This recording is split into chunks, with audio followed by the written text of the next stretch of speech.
Oh, aleluia. Diga comigo, Deus é bom. Diga, Deus é santo. Diga, Deus é santo. O mesmo Deus que é bom, Ele é santo também. E Ele é justo e fiel e verdadeiro. Tem um versículo que na Bíblia, eu não me lembro o lugar, mas está escrito assim: o Senhor não dá de mão com os malfeitores. Ele não aprova aquele que faz o errado, mas em contrapartida Ele está com os seus filhos. Ele os guarda, Ele os livra, amém? Diga, Deus está comigo. Você está aqui nessa noite? Amém? Você está aqui, querido? Glória a Deus. Eu realmente creio que há um poder e há uma unção, uma graça dispensada para hoje à noite, amém? Mas também nós sabemos, pelo que está escrito na palavra de Deus e também por toda a prática de tudo que a gente já passou na vida, que você só vai receber aquilo que você valoriza e você só vai receber aquilo que você crê. Amém? Então, se você realmente crê na palavra de Deus e que for ministrado nessa noite aqui, vai fazer mudança na sua vida. Amém? Porque Deus não está envolvido com emocionalismos. Deus está envolvido com o seu espírito. E eu acho que a gente precisa aprender que um bom culto não é aquele que é mais emocionante, mas um bom culto é aquele onde a unção se faz presente. Amém. E quando nós falamos aqui sobre a alegria e cantamos essa música, não estávamos querendo atingir as suas emoções, estávamos querendo despertar as águas do Espírito no seu coração, porque tem algo que você só vai conseguir se fluir em alegria.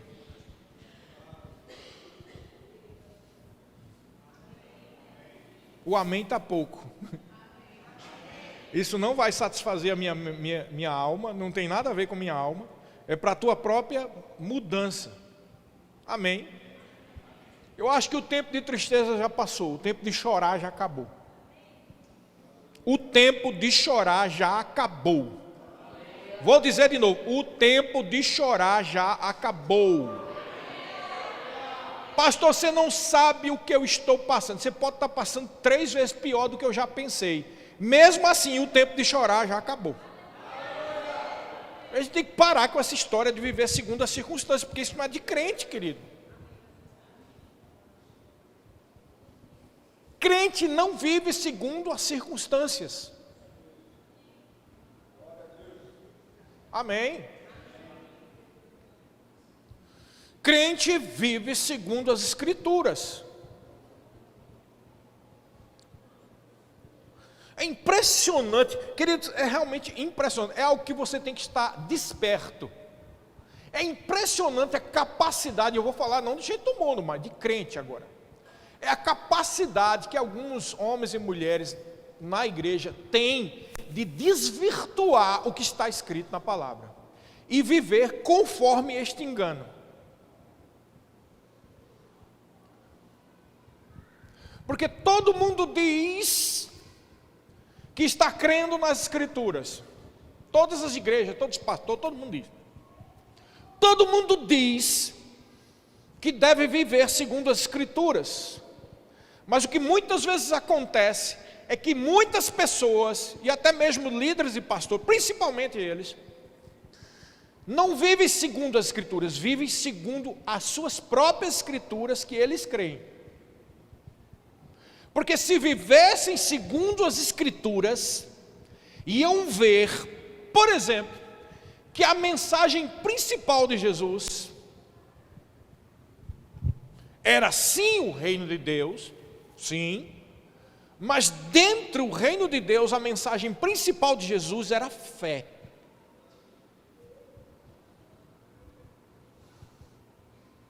E a gente vê gente dizendo, não, esse evangelho de fé aí é de autoajuda. Não, não é de autoajuda, é ajuda do alto. Porque se Jesus sempre falava, não tendes fé, onde está a vossa fé? Se tiveres fé do tamanho de um grão de mostarda, ó homens de pequena fé, ó geração incrédula e perversa. Se você for ver, o que Jesus mais falava era a questão da fé. Então, por que ele falava mais de fé do que qualquer outra coisa? Mais do que amor, mais do que tudo. A coisa que ele mais falava era fé. Por quê? Porque ele sabia que para o reino de Deus se manifestar na sua vida era necessário viver em fé. E é impressionante como as pessoas desvirtuam isso, conforme as suas próprias teologias, seus próprios pontos de vista, para o quê? Para justificar suas vidas de derrota. Então, se eu estou triste, é porque o que se pode fazer, né? A Bíblia diz que todos aqueles que querem agradar a Deus vão sofrer. E aí, não se esquece que a Bíblia está falando sobre perseguição. Se algo de ruim acontece comigo, o que é que se pode fazer, né? Até Jó sofreu. Se esquece que Jó estava no Velho Testamento e que Jó tinha medo daquelas coisas acontecessem, e que a mensagem central de Jó não tem nada a ver com sofrimento. A mensagem central de Jó é: cuide da sua vida que eu cuido da minha. Sabia disso? Essa é a mensagem principal de Jó. Porque os amigos de Jó ficavam dizendo: você está fazendo isso, deve ser porque você está em pecado. E Jó dizia: não estou em pecado não. Quase tudo no livro de Jó é isso. Quando chega no final, Deus diz para Jó: Jó, tu sabe quem eu sou? Por que você está questionando eu? E aí chegou e disse: olha, ora pelos teus amigos. E os amigos de Jó só foram abençoados quando ele orou. E Jó recebeu em multiplicação aquilo que ele tinha perdido. Por quê? Porque ele orou pelos amigos e que ele reconheceu que ele estava pensando bobagem. Mas a mensagem de Jó não é tristeza nem derrota. E as pessoas dizem: esse evangelho é um evangelho de autoajuda. Se esquecem da mensagem da cruz. Querido, a mensagem da cruz é a seguinte: que Jesus pagou na cruz do Calvário o preço que era requerido pelo pecado, e que você agora não é mais pecador, porque Ele derramou o seu sangue para justificar a sua vida. Você não é mais maldito, você não é mais amaldiçoado, você não é condenado, você é salvo. Essa é a mensagem da cruz. Mas pessoas ficam querendo dizer que a mensagem da cruz é a autoafirmação das suas próprias misérias. É um absurdo. E o pior é saber que a maior parte das igrejas prega isso. É o pior, é o mais absurdo. Realmente estamos no fim dos tempos. Porque quando você vai ver, Jesus diz: se tiverdes fé. E lá no livro de Marcos capítulo 11 ele diz: tenha a fé de Deus. No original está escrito literalmente: a fé do tipo de Deus, a fé de Deus. E aí ele explica o que é a fé de Deus. Se disserdes a este monte: ergue-te e lança-te no mar, e não duvidar, mas crê que se fará aquilo que foi dito, assim será com ele.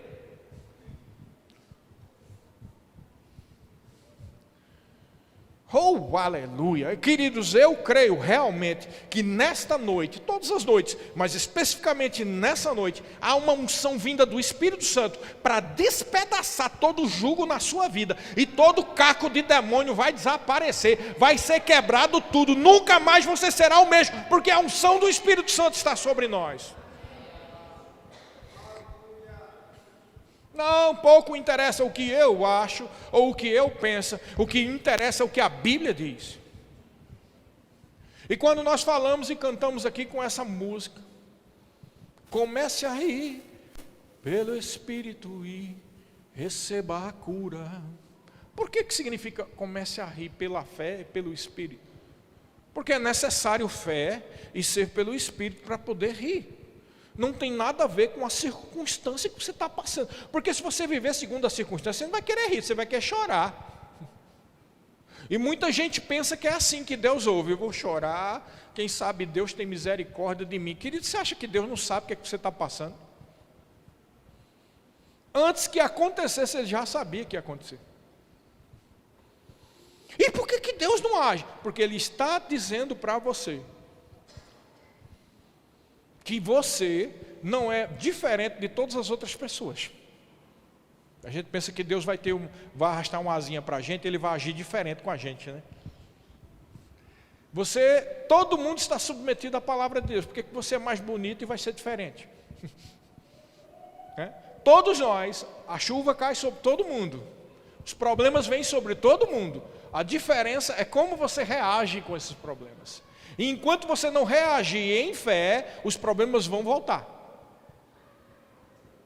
Meu Deus, é Deus que está fazendo isso? Não, é o diabo mesmo. E muitas vezes é fruto das nossas sementes, daquilo que nós semeamos. E a única forma da gente sair desse ciclo vicioso é agindo em fé, não é chorando, não é se desesperando, não é perdendo o controle das emoções, é agindo em fé. E às vezes, para agir em fé, no nível que você precisa em fé começar a rir. Tira essas caras de jumento que eu estou vendo aqui e começa a rir. Queridos, pelo amor de Deus, é para a tua vida, é a tua salvação, é a tua família que está em jogo, que é tirar essas caras de jumento. Achando que vai mudar de alguma forma, porque você é mais bonito ou mais bonita do que outra pessoa. Você tem que submeter aos mesmos princípios espirituais. Nem os pastores, em toda a sua glória, em todos os seus cursos de teologia, escapam dessa verdade. O que é pior, porque às vezes os pastores inventam uma teologia própria aí para justificar esses fracassos. Termina ficando preso lá naquele engano, morrendo cedo, tendo doença, perdendo tudo que tem e querendo justificar dizendo que é porque é cristão. Isso é um auto-engano, querido, isso é um auto-engano. Problemas vêm para todo mundo, mas você tem que aprender a agir como Jesus ensinou para os discípulos. Paulo passou todo aquele sofrimento e ele dizia, a nossa leve e momentânea tribulação produz para nós um eterno peso de glória, porque não vivemos pelo que vemos, mas pelo que cremos. Por isso que eu disse para você que não adianta o que você está passando, é bom começar a rir. Queridos, a própria psicologia já ensina isso, não vou nem para o lado espiritual, vamos para a questão psicológica. Se você fica triste, você cria um clima psicológico negativo, que nem você vai se sentir bem, nem ninguém chegar perto de você. Não precisa nem ser ungido pelo Espírito Santo para entender isso. Agora você imagina que tem crente, que vive o tempo todo feito jumento, com a cara para baixo, triste, abatido, amuado, achando que de alguma forma Deus vai se engraçar com ele ou com ela mais do que todo mundo e vai fazer a intervenção de Deus. Irmão, a intervenção de Deus só pode vir pela fé. Não tem intervenção de Deus pelo choro. Amém. Mas eu ouvi dizer que uma irmã fulana de tal na igreja Beltrana estava chorando, de repente viu um homem de branco entrar e um anjo e mudou tudo, queridos. Isso acontece e Deus intervém assim. Olha aí, pastor, então está errada essa palavra. Queridos, Deus age assim por misericórdia quando a pessoa não tem conhecimento da palavra. É melhor do que ter a intervenção de Deus pela misericórdia, ter a intervenção de Deus pela fé. Porque demonstra que você saiu do nível de neném espiritual para o nível de homem e mulher de Deus. Amém. Porque esse é o problema, tem muita gente que quer feito neném. Já viu bebê? Já viu como é que é bebê? Olha aí, a bebezinha. Bebezinha chora, está com fome. Por quê? Quer comida, mas não sabe comer. Aí chora. Para a pessoa entender, não sabe falar, aí chora. Para a pessoa entender que quer comer. Aí eles começam a ficar mais espertos. Aí como é? Você pega, bota no braço, bota no braço. Aí eles sacou que é bom ficar no braço, né? Aí o que ele faz? Começa a chorar para ir para o braço. Depois eles já ficam melhor, ele já começa a estender o braço, né? É ou não é? Por que isso? Porque os bebês querem tudo fácil, porque eles não sabem. Só que você não é mais bebê, você é um homem, você é uma mulher. Você tem que acabar com essa história de ficar chorando, feito um bebê, para ver se Deus intervém, manda um homem de branco ou um anjo para resolver. E Deus não vai agir assim, porque Ele já olhou para você e Ele sabe, Ele é mais perto do que você não é bebê. É por isso que tem muita gente indo para a igreja chorando e reclamando, Deus, tu não está vendo a minha situação, Senhor, tenha misericórdia. Aí passa um mês, passa 2, passa 3, meu Deus, Aí daqui a pouco vem uma irmã, aí dá um testemunho, né? O Senhor me abençoou, eu estava precisando de uma máquina de lavar e Deus me deu a máquina de lavar. Aí a pessoa fica ali, meu Deus, faz 3 meses que eu choro. Deus lembrou da irmã e não lembrou de mim. O que há comigo, meu Deus? O que acontece comigo? Entendeu? Aí a pessoa fica se comparando, às vezes com inveja, às vezes com um sentimento de derrota, porque os outros estão sendo abençoados e a pessoa está ficando no mesmo lugar. Agora não se entende que está ficando no mesmo lugar porque está querendo pelo choro receber algo que somente pela fé vai receber. Entendeu? E às vezes aquela irmãzinha que está dando testemunho que recebeu a máquina de lavar, ela ainda era neném, e pela misericórdia Deus interveio. Cada caso é um caso, cada vida é uma vida. A fé que tu tem para tu mesmo. Mas está no momento de você sair dessa situação e começar a agir em fé. Diga, eu devo agir em fé? A Bíblia diz lá em Neemias capítulo 8, vamos finalmente abrir a Bíblia. Neemias capítulo 8, versículo 10. Um versículo bastante conhecido nosso, né? Neemias capítulo 8, versículo 10, diz assim: disse-lhe mais, ide comei carnes gordas, tomai bebidas doces, e enviai porções aos que não têm nada preparado para si, porque este é o dia consagrado ao Senhor. Portanto, não vos entristeçais, porque a alegria do Senhor é a vossa força. Diga, a alegria do Senhor é a minha força. Presta atenção nesse versículo, ele é muito interessante. Aqui nós vemos a situação de Neemias, quando ele estava restaurando, pelo Senhor ele estava restaurando os muros de Jerusalém. E é importante que a gente entenda que aqui fala de 2 aspectos da alegria. Não é só um, é 2, são 2. O primeiro e o mais óbvio é esse que nós estamos tratando desde o início. A alegria do Senhor é um fruto do Espírito, como diz a música que nós cantamos. E ela está dentro de você e você tem que andar pela fé em alegria. Só que existe um ou outro ponto aqui que é interessante. Ele manda comer carne gorda, tomar bebidas doces e enviar porções aos que não têm nada preparado para si. O que ele está querendo dizer? Que existe um outro aspecto da alegria. Que é o quê? Você procurar situações de alegria e abençoar os outros com essas situações. A gente precisa semear. Amém? Como é que você quer mudança na sua vida se você não está fazendo algo para mudar a vida de alguém? Então você tem que se alegrar interiormente pela fé, começar a rir e ao mesmo tempo trazer alegria para aquele que não tem nada. Porque isso é uma ferramenta, é uma semente que Deus está dando para abençoar outras vidas. Você pode até estar pensando aí, pastor, a minha vida toda eu abençoo os outros. Pastor, a minha vida toda eu ajudo o pobre, eu ajudo o necessitado, eu ajudo o irmão da igreja. Sim, mas isso é só o aspecto psicológico, querido, e espiritual da semente. Mas você também tem que se alegrar pela fé. Porque muitas vezes acontece isso, a pessoa faz o bem, a pessoa vem no culto, a pessoa ajuda os outros, aí começa a ter um problema e fica só chorando, achando que Deus vai pensar assim. A pessoa pensa assim, Deus está vendo que eu ajudei o pobre, Deus está vendo que eu ajudei os outros. Por que Deus não muda? Por que Deus não muda? É aquela velha história, a pessoa está pensando que você é diferente e vai ser desvinculado dos princípios espirituais. Você precisa se alegrar pela fé. Amém? Vamos lá para Gálatas capítulo 5. Lá em Gálatas capítulo 5, nós vemos o fruto do Espírito. E Paulo fala aqui nessa carta, primeiramente sobre as obras da carne, ou seja, aquilo que as pessoas praticam quando estão andando na carne. E esse assunto é muito profundo e muito interessante, querido. E é bom que você entenda que ele está falando aqui, não é o Espírito Santo, não, é o seu espírito. Diga, o meu espírito. Porque ele não diz que a obra é a carne contra o espírito? Ele está falando de aspectos do interior do homem, ele não está falando do Espírito Santo de Deus e a sua carne, não. Ele está falando do seu espírito e da sua carne.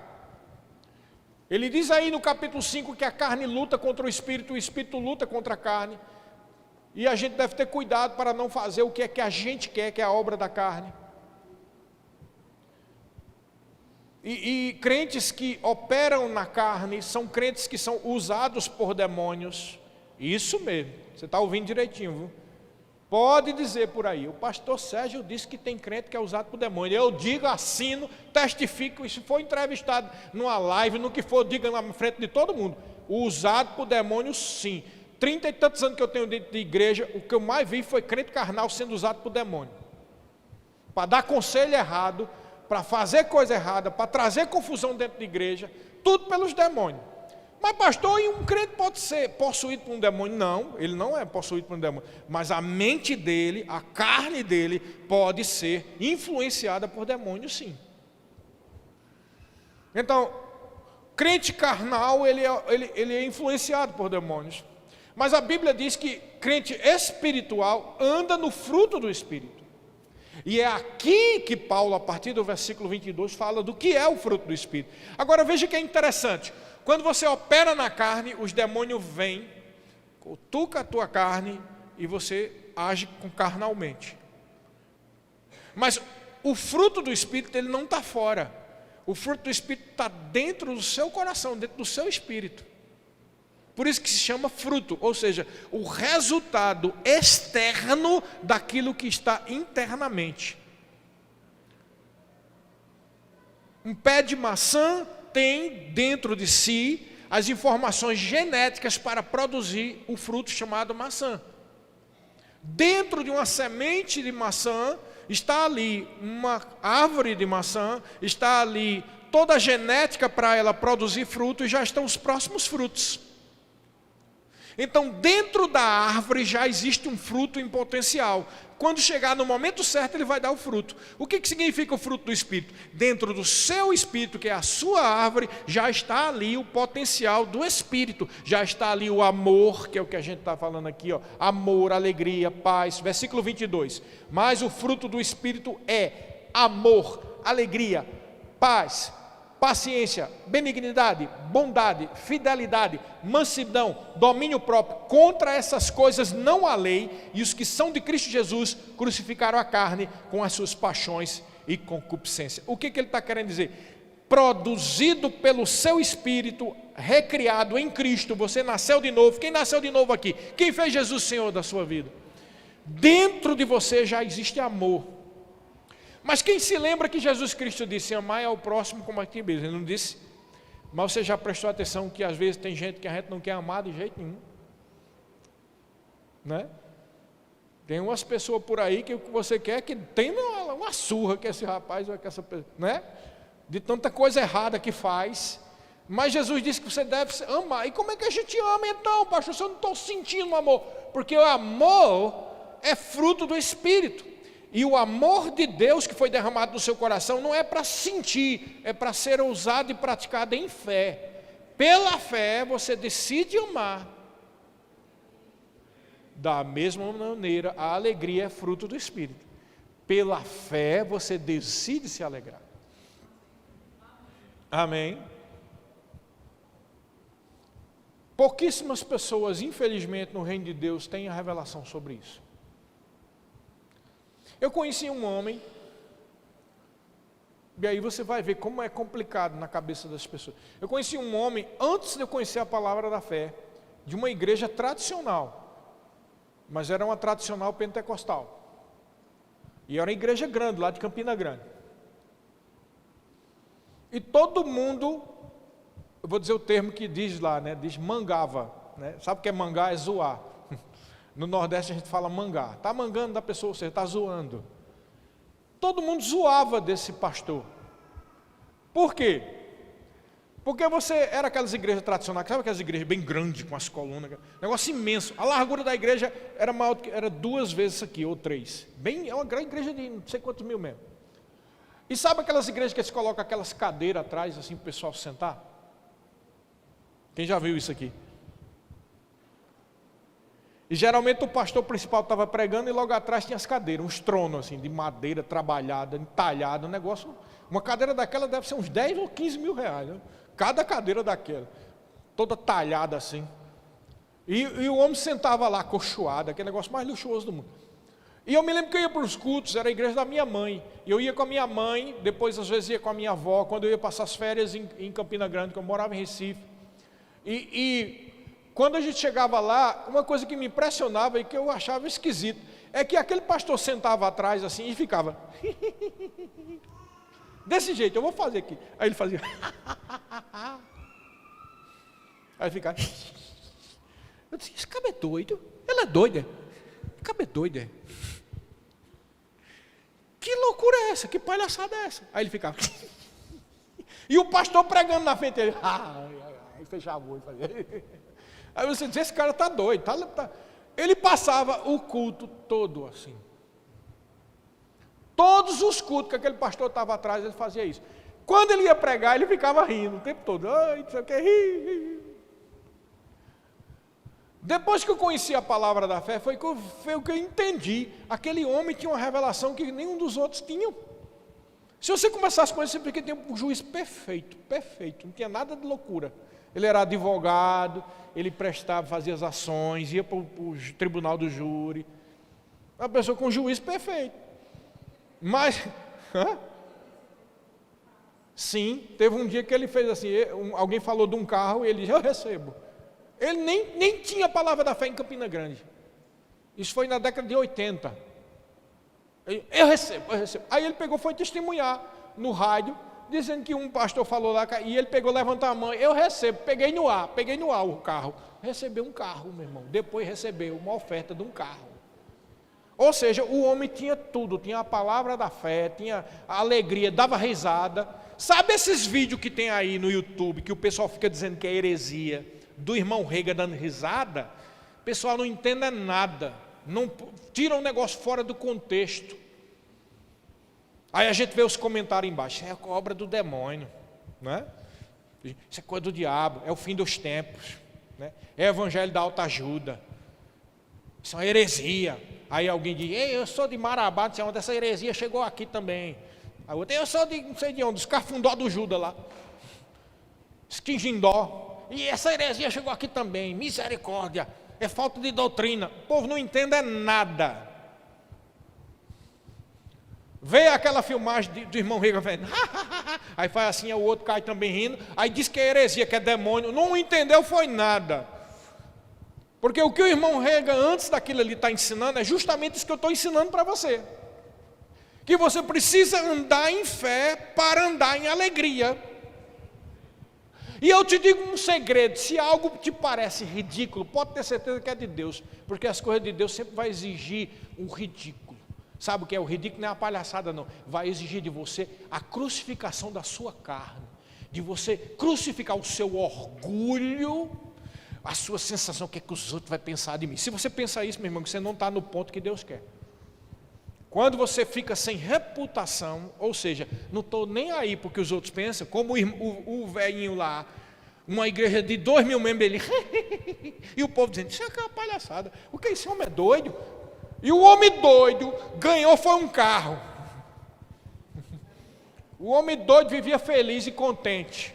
E os outros, bobo, se julgando, dizendo que era do diabo, que ele não batia bem de juízo, não estava recebendo era nada, porque é melhor alegrar-se do que tristecer-se. Porque a única tristeza que é de Deus, a Bíblia diz, a tristeza segundo Deus opera arrependimento. Deus quer que se entristeça aquele que está em pecado para se arrepender. Mas o Filho de Deus não foi chamado para viver em tristeza, derrota e depressão. O Filho de Deus foi chamado para viver em alegria. Regozijai-vos no Senhor, regozijai-vos no Senhor. Sabe, às vezes quando a gente fala isso, já é como se a gente estivesse dando uma martelada na penha, na pedra. Regozija, não estou nem aí porque os outros acham. Ninguém vai pagar as suas contas, irmão. Ninguém vai curar você. Quem cura é Deus, quem muda a sua situação é Deus. Aí fica o povo julgando. Irmãos, em nome de Jesus, se você pensava isso do irmão e que você não entendeu, foi nada. Eu já participei de muitos cultos onde aquela unção, aquele poder se manifesta.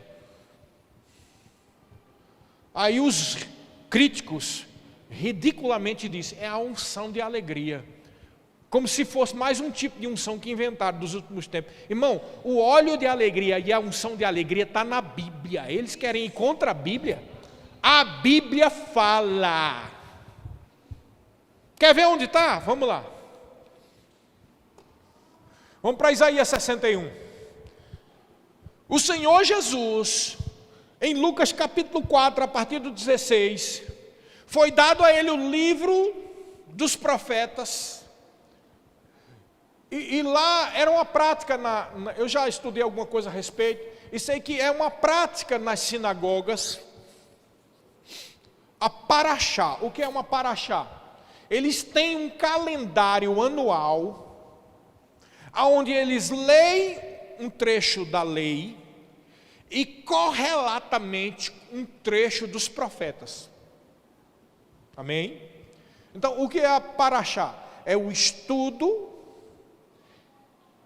em cima das escrituras, entre o que foi lido da lei com um trecho dos profetas. E eles têm uma agenda anual. Então, o ano todo eles têm. Paraxá de hoje é a paraxá, diz o nome lá em hebraico. Os trechos tal de Deuteronômio, na lei, e correlato com tal dos profetas, de Ezequiel. E assim vai, e assim vai, e assim vai, e assim vai. É uma prática judaica antiga. E na época de Jesus também existia isso, não da mesma forma que é hoje. E a Bíblia diz lá em Lucas capítulo 4, versículo 16, que foi dado a ele o livro do profeta Isaías. Por que foi dado a ele o livro do profeta Isaías? Porque os rabinos liam primeiro a lei e depois davam um livro do profeta para um outro rabino ler a paraxá relativa àquilo. E quando foi dado para Jesus, está lá escrito, foi dado a ele, e ele leu o trecho de Isaías que nós vamos ler agora. O Espírito do Senhor Deus está sobre mim, porque o Senhor me ungiu. Diga, ungiu. Diga, ungiu tem a ver com unção. O Senhor me ungiu para pregar as boas novas aos quebrantados, enviou-me a curar os quebrantados de coração. Veja, boas novas ao quebrantado, curar os quebrantados de coração, a proclamar libertação aos cativos e a pôr em liberdade os algemados. Você está prestando atenção? Nós vamos ler aqui. Tudo aqui é para mudar a situação de tristeza. Concorda comigo? Gente quebrantada, gente arrebentada, gente que está presa. Então, ele me ungiu para libertar, para curar, para libertar os quebrantados. Aí ele diz, para pôr em liberdade os algemados. Ao 2, a pregoar o ano aceitável e o dia da vingança do nosso Deus, a consolar. Diga, consolar. Consolar os que choram, a pôr sobre os que em Sião estão de luto, de tristeza, de depressão, uma coroa no lugar das cinzas, óleo de alegria. Olha aqui a unção de alegria. Óleo de alegria, em vez de choro, de pranto, veste de louvor, em vez de espírito angustiado, a fim de que se chamem carvalhos de justiças, plantados pelo Senhor para a sua glória. Você é carvalho de justiça, plantado pelo Senhor para a glória, e só pode ser para a glória de Deus quando, em vez de tristeza, tem alegria. Se não está alegre, não está dando glória a Deus. Só dá glória a Deus se parecer doido mesmo, como aquele pastor. Só dá glória a Deus quando está rindo, quando todo mundo está chorando. Isso dá glória a Deus, porque isso é a presença do Senhor na sua vida. Oh, aleluia! Choro não dá glória a Deus. Não dá glória a Deus. Todo mundo está chorando aí fora. O que é que você tem diferente?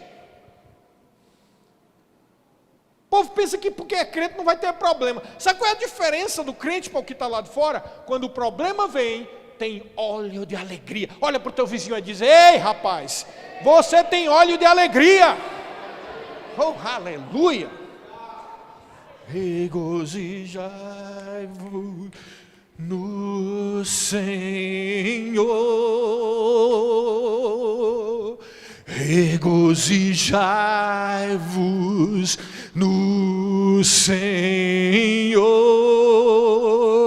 Eu me lembro que o Paulo disse que quando estava lá em Campo Grande eles ouviam essa música direto, né? E nós sabemos, não era a época que a Laurinha estava passando por problemas, né? E a Laurinha estava com um problema sério no coração, era bebezinha desse tamanho. E foi que Deus falou para eles ficar ouvindo essa música aí. Então não é porque não tem problema, querido, é porque está dando a resposta. Regozijai-vos no Senhor, regozijai-vos no Senhor. Comece a rir no Espírito e receba a cura. Comece a rir pela fé e receba o que Deus já te deu. A alegria é fruto do Espírito, posição de quem já venceu. Tá vendo? Não está nem aí o que você está pensando. A alegria é fruto do Espírito, posição, isso, quem já venceu. A alegria é fruto do Espírito. Precisa, posição de quem já venceu. A alegria é fruto do Espírito, posição de quem já venceu. Aí alguém está filmando tudo isso aqui. Alguém filma, aí posta o culto no YouTube, aí a pessoa olha e diz: palhaçada, tem demônio nessa igreja, você está entendendo? E termina não entendendo que eles aqui estão pecando, é um perigo estar julgando as coisas do Espírito. Oh, aleluia, Deus é bom! Oh, aleluia! Glória a Deus! Hebreus capítulo 1, versículo 9, falando de Jesus. Amaste 1:9. Amaste a justiça e odiaste a iniquidade. Por isso Deus, o teu Deus, te ungiu com óleo de alegria como nenhum dos teus companheiros. E nós sabemos que ele está falando aqui relativo a um salmo messiânico que fala de Jesus, é o Salmo 45, versículo 7, que diz assim: amas a justiça e odeias a iniquidade. Por isso Deus, o teu Deus, te ungiu com óleo de alegria como a nenhum dos teus companheiros. E está falando de Jesus. Jesus foi ungido com óleo de alegria. Por isso que ele leu o Salmo, o Isaías 61. Irmãos, cristão é ungido com óleo de alegria. Oh, glória a Deus! Regozijai-vos no Senhor, regozijai-vos no Senhor, aleluia. Queridos, 1 Pedro capítulo 1, versículo 3 ao 9, olha que tremendo esse texto. 1 Pedro capítulo 1, versículo 3 ao 9. Bendito Deus e Pai do nosso Senhor Jesus Cristo, que segundo a sua muita misericórdia nos regenerou para uma viva esperança, mediante a ressurreição de Jesus Cristo dentre os mortos, aleluia, para uma herança incorruptível, sem mácula, inacessível, reservada nos céus para vós outros, que sois guardados pelo poder de Deus, mediante a fé, para a salvação preparada para se revelar no último tempo. Olha o que diz aqui: nisso exultais, embora no presente, por breve tempo, se necessário, sejais contristados por várias provações, para que, uma vez confirmado o valor da vossa fé, muito mais preciosa do que o ouro perecível, mesmo apurado por fogo, redunde em glória, louvor e honra na revelação de Jesus Cristo. Olha o que aqui diz aqui o 8, a quem, não havendo visto, amais, no qual, não vendo agora, mas crendo, exultais com alegria indizível e cheia de glória, obtendo o fim da vossa fé, que é a salvação da vossa alma. Ele está dizendo, querido, não importa a provação, alegrai-vos com alegria indizível. Alegrai-vos, irmão, o milagre está na alegria, não está no choro. O poder de Deus é manifesto quando você age em fé, irmão. Onde já se viu fé chorando? A fé é alegria, querido. Não importa, mas eu vou ficar alegre com uma coisa ruim. Não é isso, querido. É mesmo que o problema venha, você vai se alegrar, não pelo problema, mas porque você sabe que a alegria do Senhor é a tua força, que a alegria do Senhor é fruto do Espírito. Aleluia. Glória a Deus. Romanos capítulo 14, versículo 17. Regozijai-vos no Senhor, porque o reino de Deus não é comida, nem bebida, mas justiça e paz e alegria no Espírito Santo. E aí, eu acho engraçado, porque eu já fui de uma igreja tradicional, e toda vez que se falava de alegria, né? Aí, quem aqui já viu um meme assim? Porque hoje em dia todo mundo vê meme, ninguém diz que não vê não, que você vê, né? Eu sei que você vê. Um meme que é engraçado, que diz o trecho da palavra de Deus sendo dito em várias igrejas. Aí era um texto que dizia, a alegria do Senhor é a vossa força. Aí, igreja tal, a alegria do Senhor é a vossa... Ou seja, dependendo do contexto, tem gente que fala alegria como se estivesse triste. E tem gente que diz que a alegria no Espírito Santo está dentro do seu espírito, então ninguém precisa ver. A questão de alegria não é para os outros ver, não, é para você se regozijar, querido. É para verdade, não é para você estar nem aí com o que os outros estão vendo. Então, quando você anda em fé, você anda em alegria, não importa o teu temperamento, não importa as circunstâncias que você está vivendo. Esse é o problema da gente, a gente usa muita cabeça e acha que, porque não sabe o que está passando, ou pensa assim, eu não tenho esse tipo de atitude, ou pensa assim, eu não sou tão expansivo. Todos esses argumentos são falhos diante da presença de Deus Todo-Poderoso e da sua palavra. Ele diz que o óleo de alegria já foi derramado sobre a sua vida, e que a alegria do Senhor é a tua força, e que a alegria é fruto do Espírito Santo. Vamos lá para Isaías capítulo, acho que é 12, não está aqui nas minhas anotações não, mas eu vou pôr agora. Isaías 12, 3.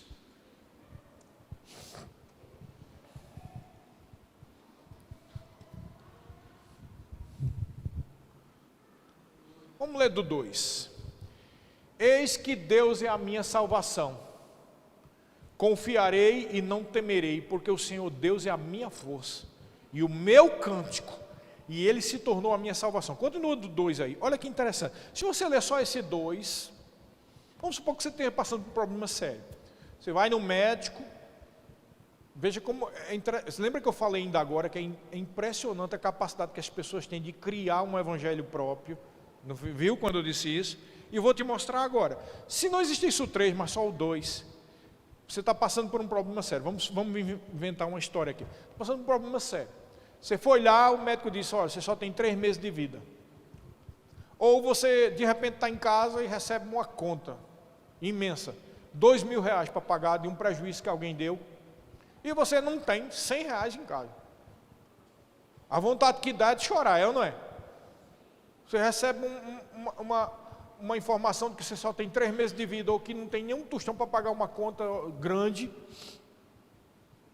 ou você recebe uma informação de que as pessoas se juntaram para acabar com a tua vida, ou você está no emprego e de repente recebe a informação, você tendo criança e tudo, que que vai perder o emprego, e aí você lê, você está, eu vou ler a palavra do Senhor, a santa palavra do Senhor. Aí vai lá para o versículo 2, olha o que está escrito: eis que Deus é a minha salvação, confiarei e não temerei. As lágrimas já começam a cair aí, né?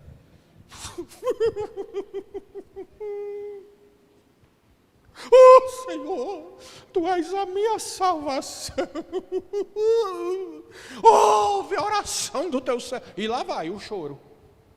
Eu não estou dizendo que é errado não, mas presta atenção como a gente cria uma teologia própria.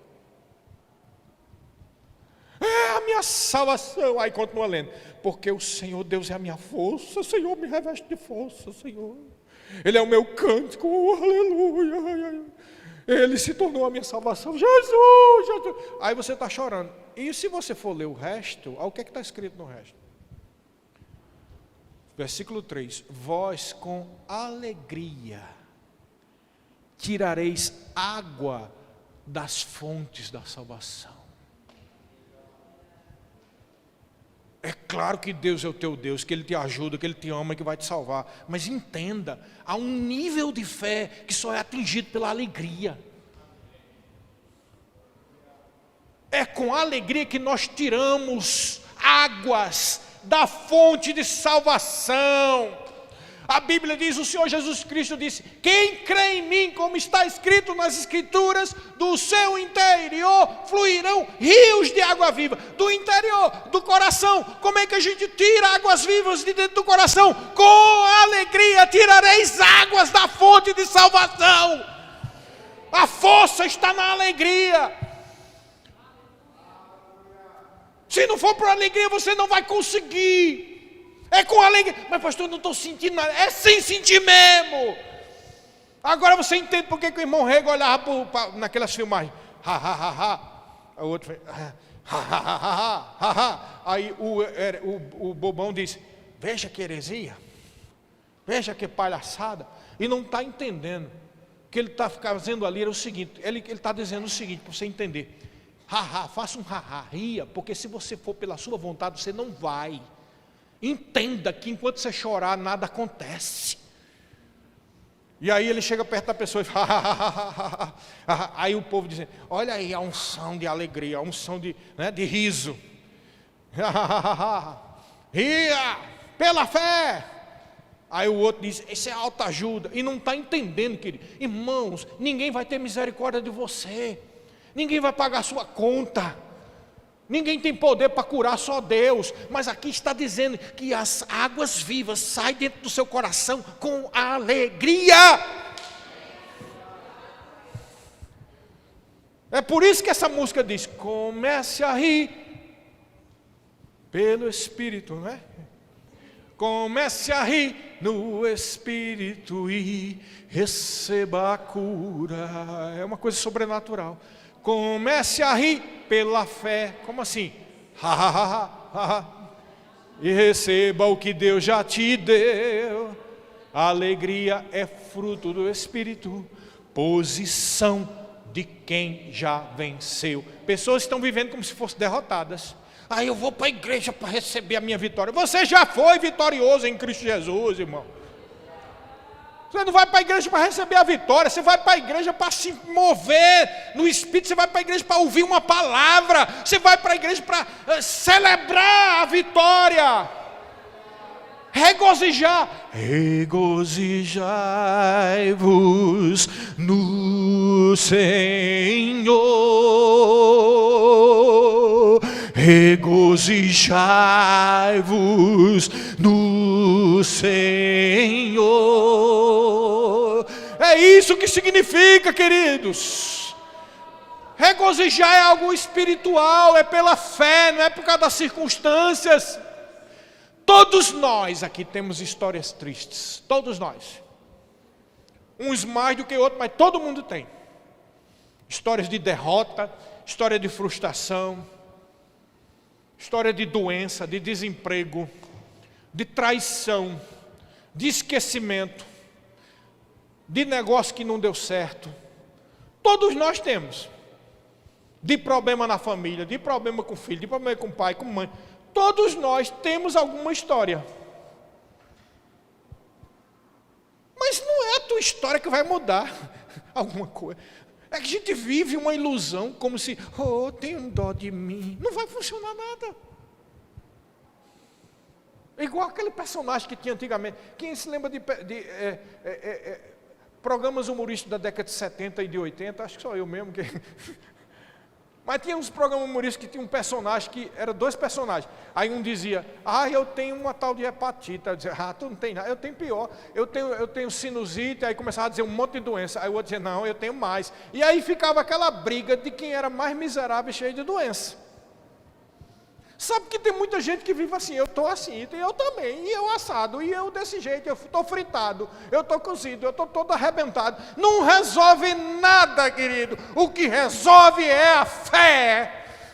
Oh, aleluia! Vós com alegrias tirareis águas da fonte de salvação. Regozijai-vos no Senhor.